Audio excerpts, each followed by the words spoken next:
আমরা হেলাং থেকে কল্পেশ্বর যাচ্ছি।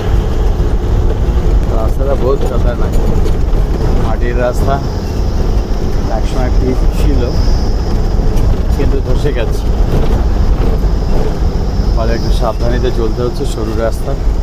হেলাং থেকে কল্পেশ্বর 14 কিলোমিটার। এই 14 কিলোমিটার রাস্তা এমনি করে নাচতে নাচতে যেতে হবে।